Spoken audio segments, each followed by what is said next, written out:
On this episode of China Unscripted, zombies, black holes, and General Tso's chicken. It's an edutainment-filled episode.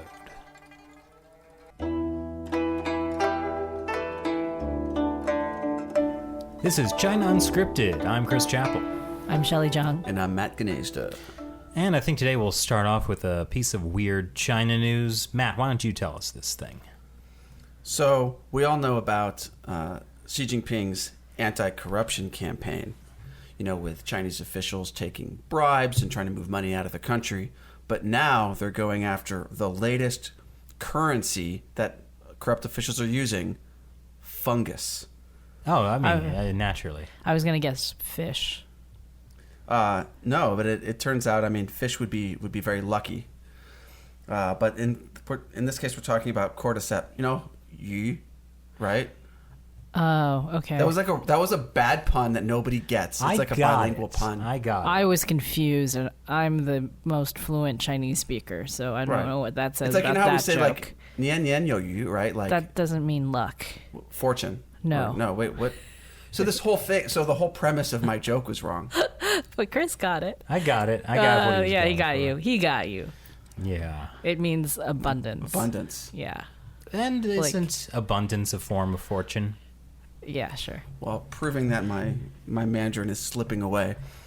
What's What's the matter? You don't have time to study Chinese on top of doing like 4 China Uncensored a week and 2 America Uncovered and China Unscripted podcasts? You don't have time? You don't have any time in your day, Matt? I just need to make time. Chris, I quit as producer of all the other things, and I'm just going to focus on learning Chinese. Finally. Matt's moving to Taiwan. I can run things the way I've always wanted to. Which is, what, less efficiently? No more guns. Chris, you've never even fired a gun. That's true. I fired off my mouth plenty of times, though. Are you saying your mouth is a weapon?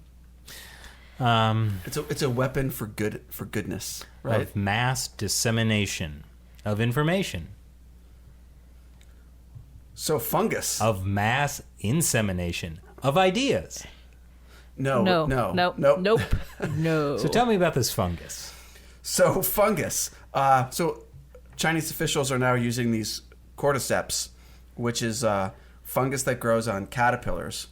And like some people, you know how there's like all these, you know, Chinese medicine that'll help your manhood. Oh, yeah, so, like rhino horn. So it's like rhino horn, but it's like, you know, cordyceps are the new rhino horn. Well, that's easier to obtain, I'm guessing, than rhino horn. Yeah, because it's not illegal to kill fungus or caterpillars. So, they're basically using these. So they're like a male enhancement thing, but they're also like small and easy to store and easy to transport. Wait, so, how do you like in a jar? I guess. What does it? Are we talking about the caterpillars? No, or they take the fungus off the caterpillars? I think they're taking the fungus off, but it's basically like a Chinese medicine thing, and it's used to to treat kidney disorders and also the male Kidney, where the male problems. Jing is produced. Exactly. So it's not that there's so much scientific evidence to support this, but that doesn't really matter because people are basically using it. And here's the thing, that by weight, it is more valuable than gold. I mean, it seems like you would need to scrape a lot of caterpillars to get enough fungus to be worth it. Yeah, I mean, like, honestly, unless it's like 10 times easier to transport than gold, like, I just go with gold. Well, I mean, you can't eat gold. Well, I guess unless it's that edible gold leaf stuff that we have in New York. I guess, and eat gold. Eat gold. Well, anyway, that's the weird China news of the week, I think. It's not that there is this fungus. It's the fact that they are cracking down on the fact that this fungus is being used as, like, currency. Yes, currency among corrupt officials. Which would be kind of non-traceable since, well, as China's becoming a cashless society and you can pay with everything with WeChat, which is very trackable, this is just... Yeah.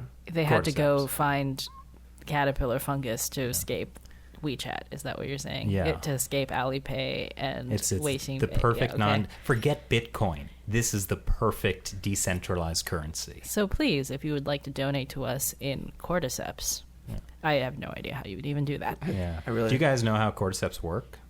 No, do you? Yeah, it's like super interesting. It's basically this type of mold, and there's cordyceps is a genus, so there's many different types of these molds, and basically they're specified towards types of insects.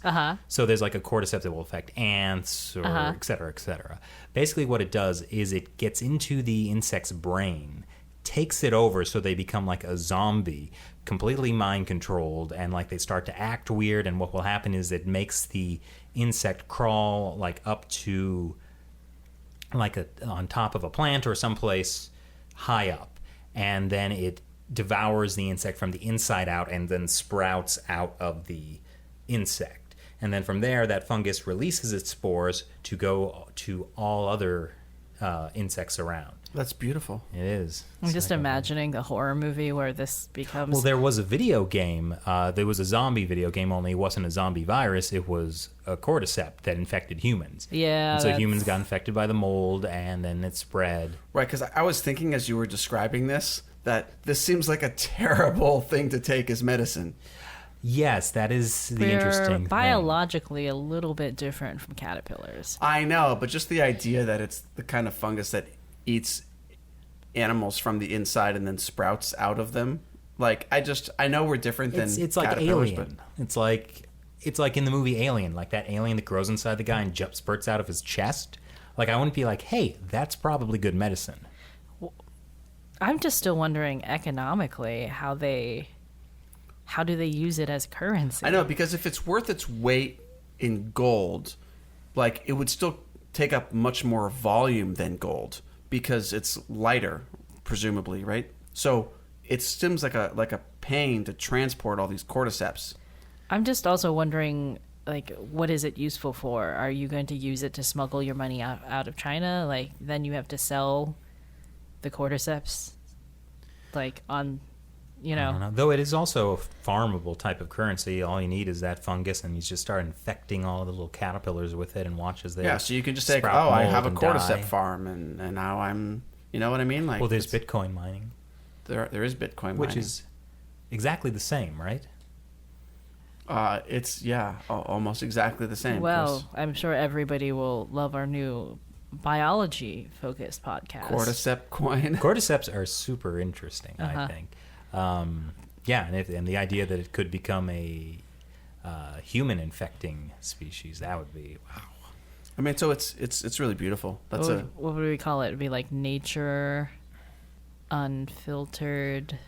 Nature. That's pretty good. Our show, nature unfiltered. Well, what is it called? Like toxoplasmids or something? There are like toxoplasmosis is a disease that you get from a specific type of. Yeah, like they're saying now that potentially the cat lady phenomenon is a result of like parasites. Because the parasites are from cats, and and they like, so yeah, that specific thing, it like makes like it spreads by it lives in cats and spreads by going into mice and making them not afraid of cats, so they will go up to cats and be devoured, and then.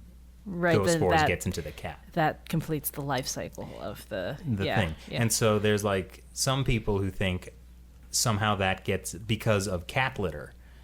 Like it gets into the air or something, and then like people get exposed to it, and like so these cat ladies are people infected with this who are then really, really drawn to cats. Like the mice are? Like the mice are. Interesting. Yeah, I mean there are interesting cases of how like these sort of microscopic bacteria or fungus do play a role in like human psychology or physiology. I feel like this is becoming less of a general, but more about parasites. It's also becoming less and less about China. Well, you know, these are things we all need. We need to be healthy in order to deal with human rights. I'm really kind of... Oh, actually, now I'm thinking about the weird Chinese medicine that I saw in China. Like, you know, the wine made out of dead lizards. Oh, they have like so that. many medicinal wines, like with tiger paws or blood of different animals. I've definitely never seen tiger paws, but definitely remember going to the restaurant as a kid and being like, those are lizards, giant lizards in this bottle. of wine. Giant lizards, Shelley? They're large for lizards. I'm gonna say that they were 8 to 10 inches. That's okay. That's fairly large for a lizard. There's also a type of Chinese medicine that makes you cool. If you go to the Wangfujing shopping district in Beijing, you'll see a guy who is offering scorpions, and that's not Chinese medicine. But I he got kept so saying, excited at that I he blew kept out trying the to convince microphone. me that I should eat one of his scorpions and I would be more manly and cool. Oh, so this is a personal story. Yeah. I didn't catch that. It's basically like a guy. He's like, scorpion, like trying to get over here, have my scorpions. Trying to get stupid tourists like me to eat scorpions on a stick. It's his one-man revenge for the Opium War. We'll show the way. By the way, Humiliate everyone the West. listening, we don't have any guests we're interviewing today, so it's just us talking about this kind of stuff. So if you want to bail, now's the time, because I think we'll be here for at least 2 or 3 hours. But so it's interesting you mentioned rhino horn, because I have a friend who studies Chinese medicine who I don't know if he's 100% right, but what he told me the story behind rhino horn. Do you want to hear the story behind rhino horn? Sure. So apparently, so Chinese medicine is kind of centered around the idea of, yin and yang. There's hot and cold. This is very, very broadly speaking. So rhino horn is considered to be the coldest herb in Chinese medicine, which would mean it's useful for very hot ailments, like a hemorrhagic fever. It's like dengue or Ebola. So, but because it was very, very rare, it would be something you reserve for if the patriarch of your clan got this horrible disease, you could use it to treat this. Okay. I don't know if that works. But so essentially, it's considered a very cold herb, but it's also very precious and rare. So the average person didn't really know all this. They just knew that the super rich elite had this magic medicine that they keep in a jar and only use it for the patriarchs. So then it's just people didn't know why it was special, but so it just they became, just assumed. kind of. And so this is the problem, because if it's a cold herb, it would actually be bad for male enhancement. Huh. Interesting. Yeah. So that was his thing. I don't know. So all those rhinos are being killed for nothing, is what you're saying. Yeah. Wow, that's tragic. I mean, not that it made it better if it worked, but that just adds a new layer. Yeah, if it's actually bad for what people think it's good for, then it's yeah. Although, to be fair, if you're killing rhinos for their horns, maybe you deserve it. I don't feel bad for the people using it and finding out that it doesn't work. It's an ice cube now. It's just, it's just that seems like such a waste. Oh my gosh. So researchers caught or captured the first ever photo of a black hole. I like how you said caught, they had Caught on camera. Okay. What do you? Yes, it happened 1.5 million years ago. Coming up at 10, caught on camera. A black hole, and not the kind you expect. What? I don't even know what this reference is, but we're talking only about the cosmic phenomenon of a black hole that sucks in gravity and light. Yeah. And amazingly, it looked like a black hole. Yeah, black holes are flat, aren't they? Oh, jeez. Yeah, that's a stretch.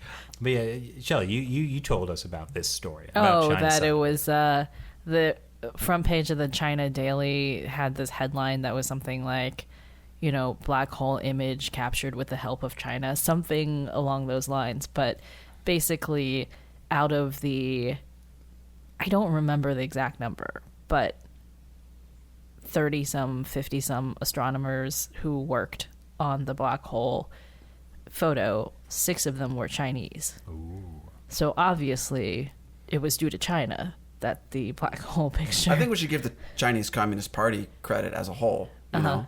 They were educated under the Communist Party. And really, shouldn't that territory be China's? Didn't they say Mao was the red sun? Right? That was part of the Cultural Revolution propaganda?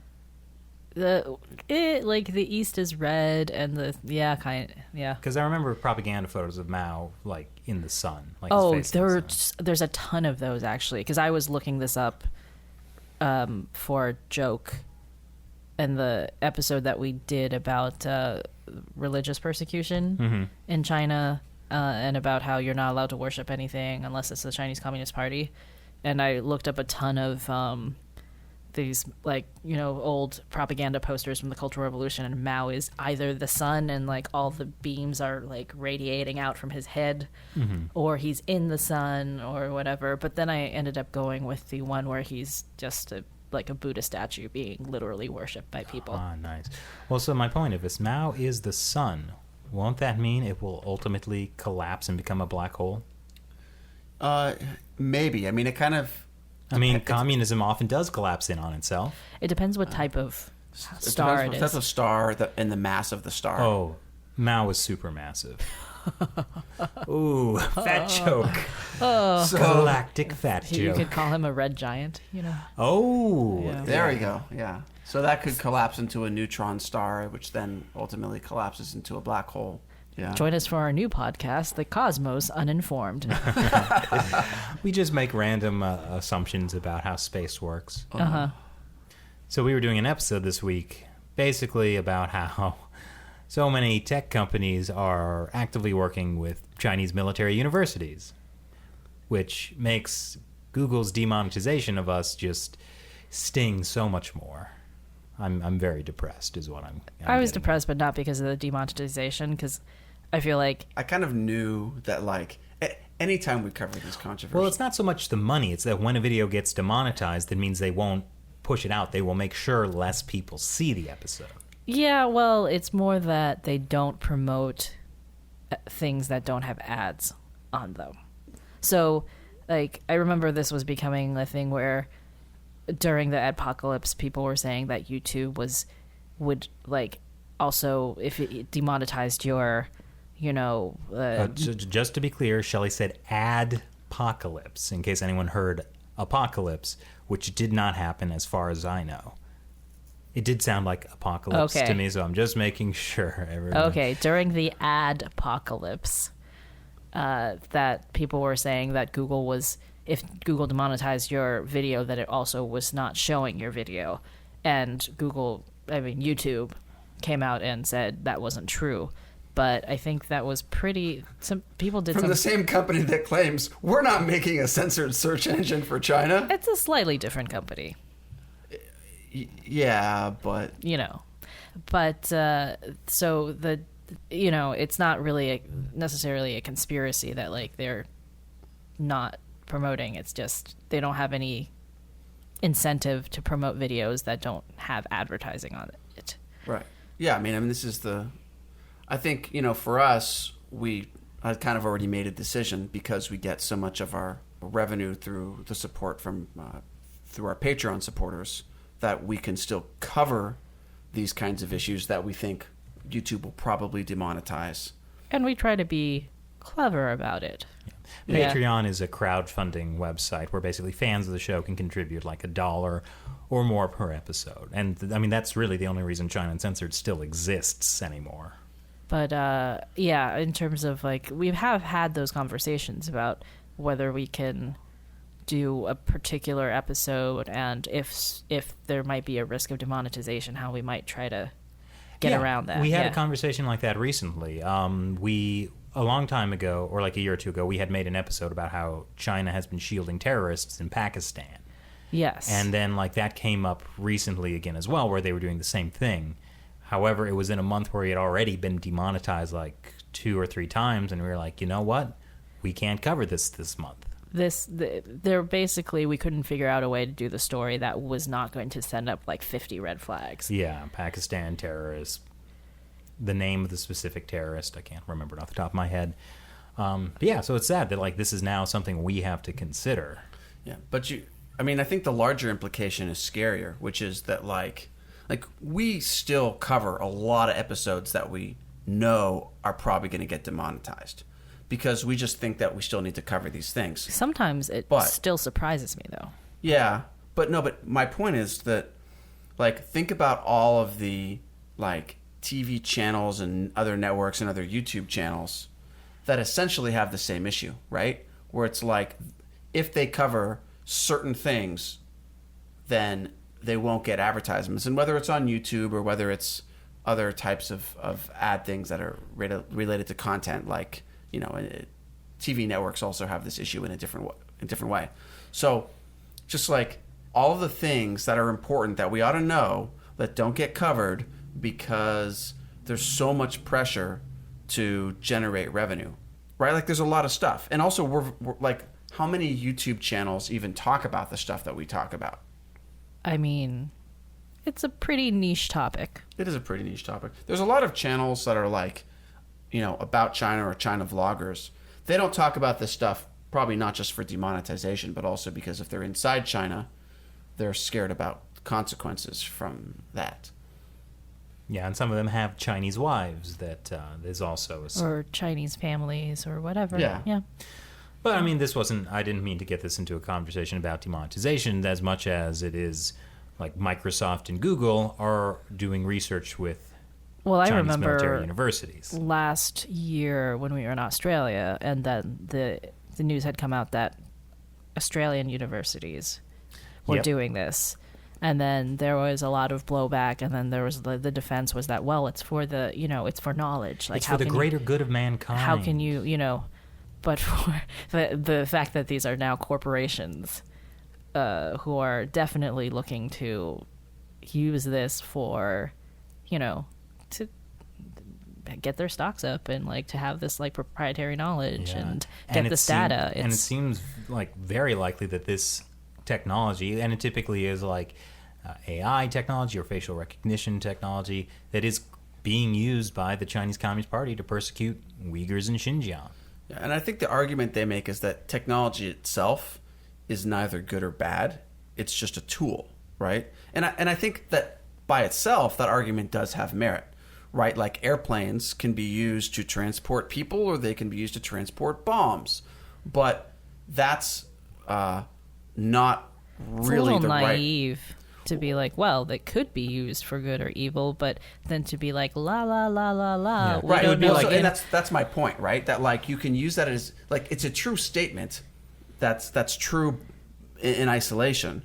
But if you think about the implications of it, if you're like, oh well, it's just a tool, and people can use it for however they want, but then you know that you're working with a military university that's controlled by a regime that wants to use the same technology as a tool to persecute people, then, like, if you're not allowing yourself to consider, like, steps 2 and 3 of this, then, like, at best, you're completely naive. Yeah, it'd be like IBM trying to say, like, well, we had no idea the Nazis were going to use our stuff to aid in the Holocaust. How could we have known that the Nazis would do something bad with our technology? We did not see it coming. That's mostly because there was so much profit. It was blinding us. Ah, that's true. Gold is very, very shiny and blinding, which is why cordyceps are a much better form of currency. Way to bring it back. Good job, Chris. Circle of life, like a parasitic fungi relationship. Well, also, just while we're on Xinjiang, real quick, one of my favorite jokes of the week. I don't even know if this is technically a joke, more of an irony. I don't know if it's actually irony. Anyway, something that I enjoyed this week was several Wall Street Journal articles have used satellite imagery to, like, document persecution of Uyghurs, like the destruction of neighborhoods, et cetera, et cetera. And so then I found an article about China building anti-satellite lasers in Xinjiang. So to shoot down the satellites who are going to, you know. I think that was funny. Do you guys have favorite jokes of the week? Well, the most memorable thing for me this week, and it wasn't a joke, but, like, you know, sometimes you, like, start researching something for an episode and then you fall into this black hole of which belongs to China. Yes, of weird information. And we had something about the fact that, you know, the Chinese consulate or embassy always uses faxes for things. So I was just looking up a fax sound so we could add it to the script, because I think that there are definitely viewers of ours who have never heard the dulcet tones of a fax machine. But I found this I found this weird like news report from I think Today or something like that from 1990 that was about fax machines, these incredible tools of modern technology that are, you know, delivering like data to us at cutting edge speeds. Wow. And you can send a page of information every 2 or 3 minutes. in minutes you can send information. And it was about like one of the things, it was like there was like a newspaper, I think it was the Hartford Courant or something, that was doing like a fax version of their paper that they sent to like a 1-page summary of the news that they sent to like businesses the night before so they could get the news first.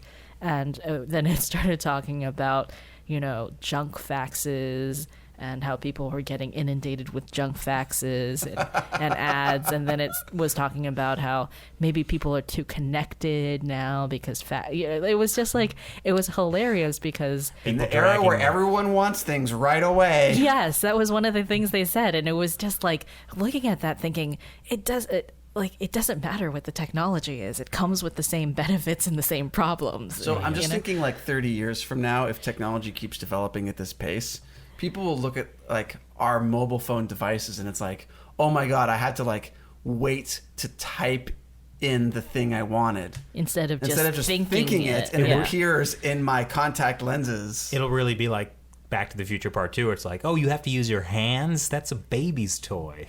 Yeah, I mean, basically, yeah. When we're all one with the machine. Uh-huh. So this machine brought to you by Huawei.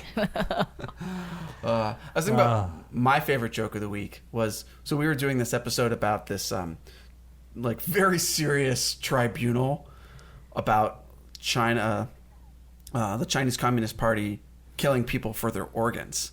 And like the trick with this kind of thing is like organ harvesting is not inherently funny, but like we're trying to write all these jokes.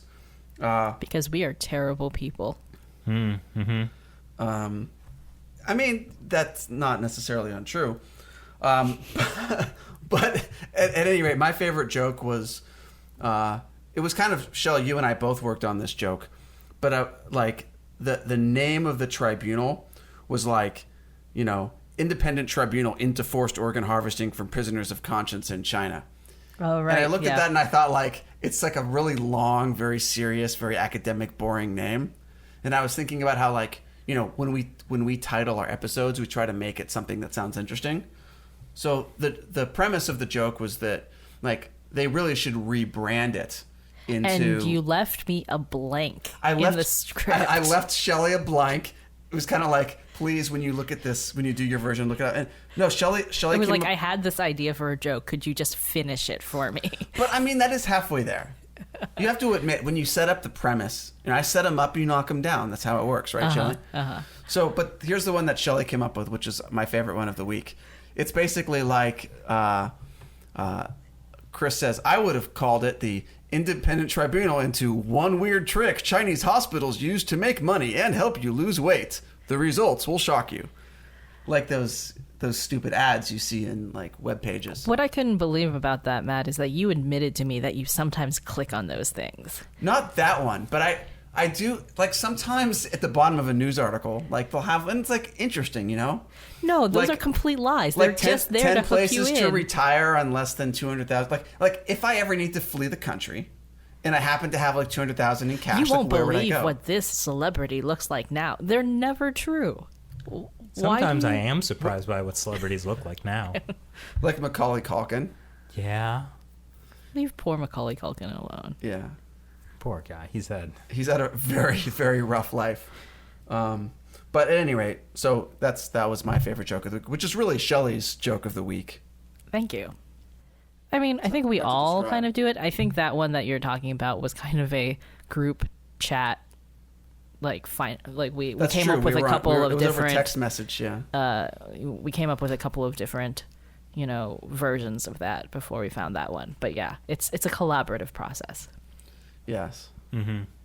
I just wish it would be nice if other companies could do more of a collaborative process, because then maybe Burger King wouldn't have ended up with a racist ad. Oh, Remember nice that? segue. Ah, thank you. Yeah, no one had to edit that or punch that up. Yeah, so Burger King, well, specifically a New Zealand franchise, did a Instagram ad because apparently Instagram ads are how you sell burgers. I mean, it's where all the cool kids are, Chris. That's I'm on You're Instagram. on Instagram, yeah. Yeah, so are you, Shelley. Yes, I'm not on it that much though. I have to do better. Insta who? We need to be more connected. For every second of every day. How many likes do I have? That's how I know if Oh, I. yeah. That's how you judge your self-worth. Yes. Absolutely. So anyway, Chris. Oh, and so, yeah, it's like these people trying to eat hamburgers with giant chopsticks because it was a promo for a new chicken sandwich that was like the Vietnamese sweet chili something or another chicken sandwich. And obviously, you must eat the entire burger Yeah. with chopsticks. Yeah. So, you know, we talked a lot about we talked a lot of topics on this podcast. Things you shouldn't eat, cordyceps, Burger King. Black holes. You could not eat a black hole, but you could be eaten by a black hole. That's true. Hopefully, the black hole doesn't use chopsticks to eat us. Otherwise, Be that difficult. black hole would be racist. Oh, okay. There we go. Yeah, there was also that Dolce & Gabbana ad where they were like using chopsticks to. It was like a weird thing. The whole concept was kind of like creepy in a Well, certain way. I don't really remember what They were like doing. opposite. Like I think in Dolce and Gabbana, they had a Chinese girl eating pizza with chopsticks, right? Like, oh, it's so hard to eat this Western food chopstick, something like that. And then there was spaghetti too, which doesn't make sense because Chinese people do eat noodles with chopsticks. which Marco Polo, according to lore, stole the idea of, and then made it into spaghetti, right? I mean, there's some things that are actually much better eaten with chopsticks, like flaming hot Cheetos. Ooh, That's actually true. I used to, when I first moved out to New York, I was living with a Chinese Australian roommate, and he would eat everything with chopsticks, like salad, That's a little weird, but yeah. Yeah. Well, no, but like he's like, Matt, you got to try it. Like it's so great. And like actually a lot of things like salad is actually not so bad with chopsticks. But I think the issue with the Burger King ad Depends what's in your salad, but okay, keep going. that is true. But the Burger King ad was like it wasn't just using chopsticks. It was dumb using It was chopsticks. like holding one stick with one hand and the other with the other hand and like kind of it was well, like these are giant chopsticks. it was just such a stupid use of chopsticks. But like how did it go from that to like a Vietnamese burger with some people using like white people using chopsticks to being like a anti-Chinese thing? Well, Like Chinese internet users got a hold of it and considered it like like belittling- racist against chopsticks. Yeah, belittling I think. 5,000 years of Chinese culture, and so Burger King had to make a whole statement about how this does not reflect our corporate core values. It just, I think the worst part about that ad was that it just wasn't very funny. Do you guys know about the Lucky Lee's thing? No. So this is a more homegrown food restaurant controversy. There was this woman who opened this, I don't think it's vegan. It's like this healthy, like Chinese restaurant. Mm-hmm. She and her husband, they're not Chinese. And she called it Lucky Lee's. Her husband's name is Lee. And her advertising was kind of about how it was not like any other Chinese restaurants because like the food is clean. Meant like clean eating as in like gluten-free and all that kind of stuff, but it kind of came off to people as Chinese food's dirty.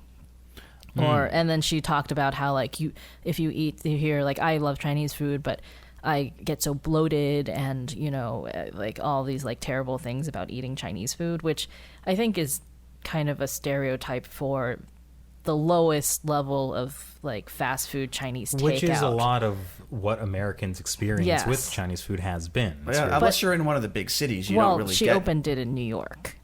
So this is okay. like a restaurant in New York. And like New York has lots of different Chinese restaurants of all different kinds that are not necessarily like, the Orange chicken. stereotypical stuff.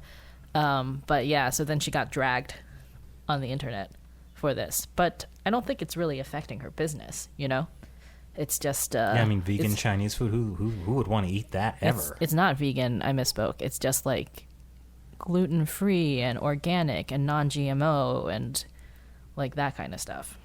I like GMOs in my General Tso's chicken.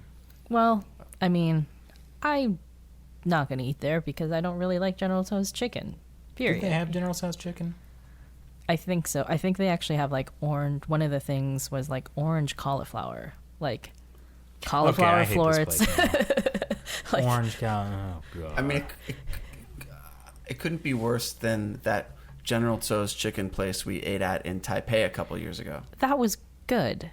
No. Agree to disagree. Yeah. Okay. Yeah, when we were in Taiwan, we went to the place that supposedly invented General Tso's chicken. There's some debate about who invented it. But anyways, this is one of the places that claim it. And Matt and I were both disappointed with it. I think also our expectations were so high. We were so excited. Well, but Shelley really liked it. And I think what we kind of decided was Matt and I were imagining like the cheap, fast foody kind of General Tso's chicken that we've grown up with and love. And like just like a really good version of that. Yeah. Yeah. Mm-hmm. And this was like, good tasting, proper, healthy chicken.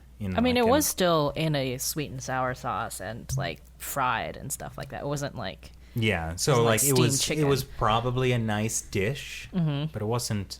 There was no broccoli. You missed the broccoli. Is that what you're saying? Well, no, the broccoli is not what I enjoy about General Tso's chicken. Okay, so broccoli is one of the things that really upsets me about Chinese American restaurants, where it's like there's two types of broccoli. There's Chinese broccoli and there's regular broccoli. I feel like Matt is now mansplaining. It's not the right word, but you know what I mean. He's like a broccoli rant. It's a little gassy. It's like, yes, Chinese people know that there are different types of broccoli. You know what strikes me most about it, though? This is probably one of the first time that you've interrupted Matt. Oh. Wow, it hurts. He looks really upset with me right now, guys. For no reason. Because I interrupted him in the middle of like he was gesticulating. Yes. I apologize. Please continue. This is a catharsis on China Uncensored. Unscripted. Wow. Does this mean this is how I make other people feel all the time? I feel like this is now a moment of enlightenment. Enlightenment encouraged? Is that the name of the show now? It's going to be like a spiritual podcast. There's too many, guys. We cover everything on this show. So continue about broccoli. I mean, I feel like the point about broccoli is kind of not that important anymore. But yes, there's Chinese broccoli and there's regular Western broccoli, and most Chinese American places just serve regular broccoli. But you know why? Why? One, it's cheaper. Two, it was really hard to get Chinese broccoli when Chinese American restaurants started out. Yeah. Like, it's not like Chinese broccoli was a popular food crop in the U.S., right? It took a long time to get popular. Like, I'd say it's only really been elevated to the level of, what's the word, hot cuisine recently. Chinese cuisine? Yeah. Like Haute. Well, I think historically, and this is another reason that the Lucky Lee's place like made some people feel bad, was that historically people opened Chinese restaurants because that was one of the only things that they could do to make money. And so it wasn't really about like helping other people experience your authentic cuisine. It was like, what do American people like to eat? We're being excluded because we're Chinese from all the other industries. We can open restaurants and laundries, and there's not a lot of other stuff. Things that don't really require language. Yeah, that's true too. So it's very so if you're opening a Chinese American restaurant in Milwaukee in 1940, whatever, you're not necessarily going to be able to import Chinese broccoli. Yeah. It's interesting, like one of the older, like in that era, one of the most popular Chinese dishes was chop suey, something you don't even see really on menus anymore. Unless you watch Flower Drum Song. I was in that once. It was a mostly white high school. Yeah, there was a podcast in which I found out about this. Oh, that's right. Yeah. By the way, this is almost the year anniversary of the show. Haha. Yeah. Yeah. But yeah. So they used to have chop suey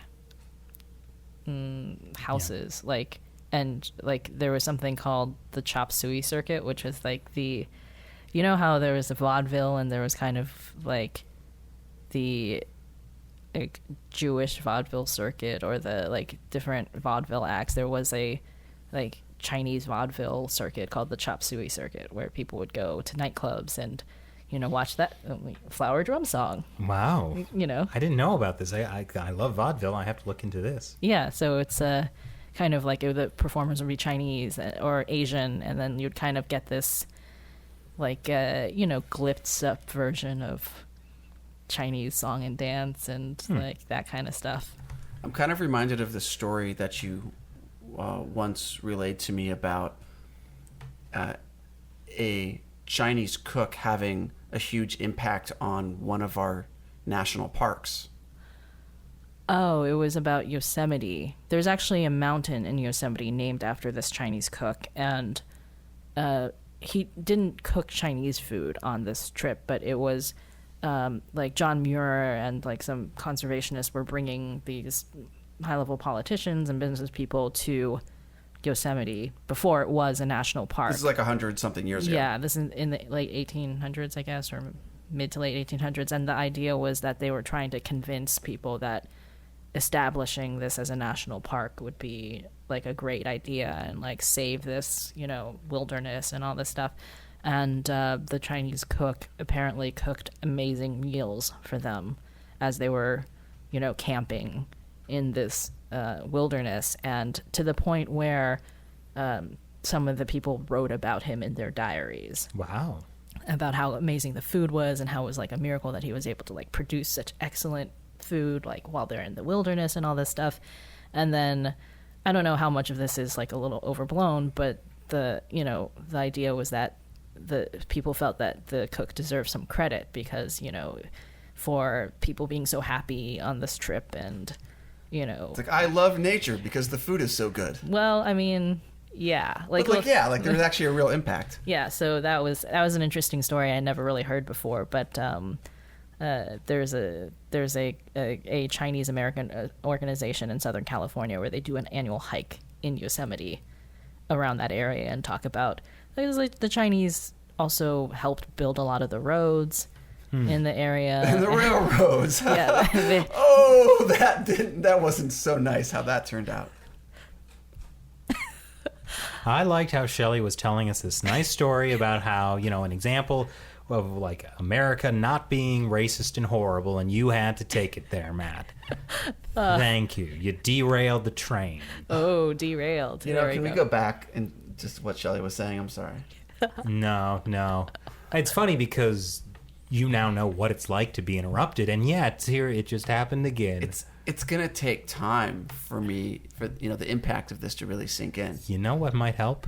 It might give you a brain stimulation. Is it a special rare type of fungus? Specifically, I'm going to inject you with it so it so it takes over Matt's brain. Matt will start acting weird. A cordyceps injection. I'll climb to the top of a tree and then sprout. It's really gruesome when you see like these molds growing out. Look it up on YouTube. It's wow. I thought you were gonna say he should eat some General Tso's or something. That's where I thought you were going with it. Oh. Because do you know this thing about how Chinese people have like these weird things about like you eat the thing that looks like the thing? Yeah, walnuts are good for your brain. Yeah, so I thought you were going to make some like eat General Tso's to be smarter or something joke. Because, like the fried chicken, it does look kind of like craggy and like a brain. Oh, I thought you'd eat General Tso's to be like General Tso. Did you guys ever see that documentary, The Searching for General Tso? Something like that? I watched that. Yeah. I think I only watched part of it. Don't remember. Like Netflix, I might be getting the name wrong. But, I think that's accurate. Okay. But it's fascinating because they actually do go to the birthplace of General Tso, who is a actually real general from the Qing dynasty in China, and like the people are, he's famous enough that there's statues to him, and there's temples dedicated to him, and then they try to ask people about General Tso's chicken, and everybody was like, what? Like confusion. And this is a weird parallel between like the U.S. and China. Like in the U.S., we have Colonel Sanders, who is not a real colonel, but he did have chicken. In China, there's General Tso, who was a real general, but he didn't make the chicken. No, it wasn't even like Kung Pao chicken where like the guy's chef made the chicken and named it after him. It was just like randomly many decades later in Taiwan, they made this dish and called it after this guy. Yeah, it'd be like if we someday have General Patton drumsticks. I would probably eat that. They sound spicy. Maybe you could start a chain. I mean, where KFC is very popular? Philippines? China. Chanda. Yeah. Fried chicken, man. Fried chicken is probably the... Maybe not as popular as in Japan, but pretty darn popular. Wait, speaking in Japan, too? You don't know about, like, the KFC Christmas bucket thing? No. I looked this up again for a China Uncensored episode about, like, weird Christmas traditions. Our lives revolve around China Uncensored. Yeah, but years ago, the KFC decided to advertise this, like, Christmas chicken bucket as like the way to celebrate Christmas, because people, and yet that sounds so American, and yet it was the Japanese. They do it better than us, because like they didn't have any preconceived notions about how to celebrate Christmas necessarily, so this like wide open market, and they're like celebrate with a bucket, and now it's a big thing. Like people reserve their buckets of KFC chicken like weeks what makes in it advance. Special? I think it's marketing. Like you get like a packaged meal with it, you know what I mean, like it's like basically buying a ready-made meal. So it might not just be the chicken, but the idea is that everybody, like, because it kind of, the advertising and for years people grew up eating this.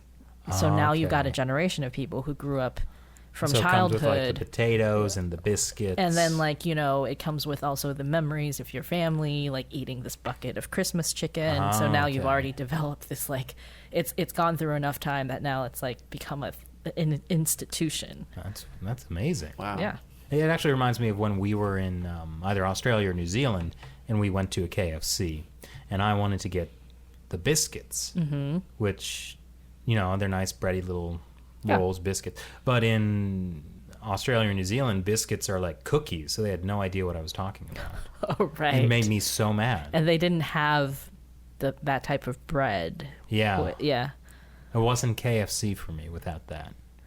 Yeah. I mean, because it's like, We have very bad fast food experiences abroad. Every time we travel somewhere, there's one night where we decide it's a good idea to eat fast food, and it's always the worst meal of the trip. last time in Taiwan, wasn't it Burger King? It was Burger King. Because we had to stay up late because we had to. We were like, it was the night before we went to Jinmen, and we had to like stay up and work on the episode script and planning. So we were like, we don't have time to go out and get real food. So I picked up Burger King, and then we all felt terrible. I made a really big mistake, which was getting some kind of like salted egg yolk burger.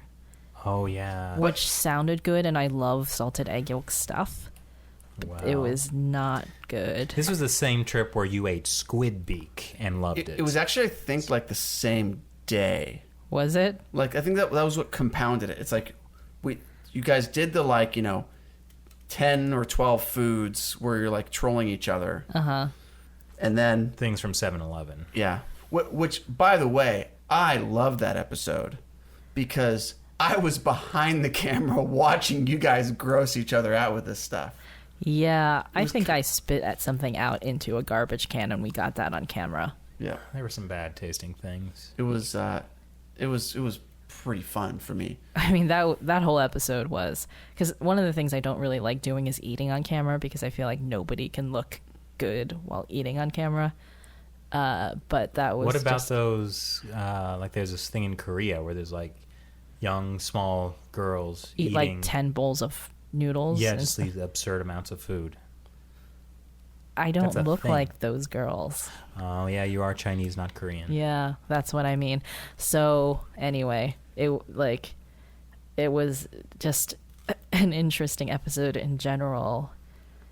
I mean, it did all right, I guess. It was, Yeah, but the larger issue, of course, is that we had a bad fast food experience there, but we also had a bad fast food experience in Australia. With the Philippines, we had a bad fast food I experience. think Australia was Domino's Pizza, and it was because we were working late, and we were like, I feel like I'm seeing a pattern here. But we also went to Subway. That was terrible. We also went to McDonald's one time. That was terrible. It is because like each of those times, it's like we're so rushed. Oh yeah, we because don't the have burger, time. the McDonald's had a chicken version of the Big Mac, which really was not very good. Right. I don't remember eating at the McDonald's. I do, because I remember that chicken Big Mac. Americans, you are not missing out. I remember the Domino's being terrible. It was that one night. Was it like ahead of the speech that you were giving? Oh no, it was ahead of that panel discussion that you were hosting. Remember, you hosted a panel with like a bunch of China experts. Yeah, great brain food. We would have been better off having cordyceps. Yeah. Well, in the short term, they're great in the short term. And in the long term? In the long term, they become great. they sprout. They sprout and Hey, spread. people are all into sprouted foods these days. It's very healthy. You want to keep growing, you know? Yeah, sprouted almonds. You grow as a person. The Last of Us. That was the name of the game. Oh. It was very tough. Is this difficult. is this a recent game or an old game? Gosh, at this point, it's now probably... It was like a couple of years ago. Okay. You're like a couple of years ago. It was 2003. It was a father-daughter story, basically. They weren't actually related, but... So it was like the last Wolverine movie. Yes. In many ways, yes. Yeah. There are no Yeah. new stories. Yeah, it's the same stories over and over again. Yeah. Speaking of, did you see the new Star Wars trailer? I have not. No. Really? You guys got to get with it. When's it coming out? December? December, Rise of Skywalker. That's Is the that name. what it's called? That's what it's called. It's strange. I don't know how I managed to miss this entire thing. Oh, Yeah. maybe because it was my birthday, and my birthday present to myself was not paying attention to Twitter. Happy birthday. Thank you.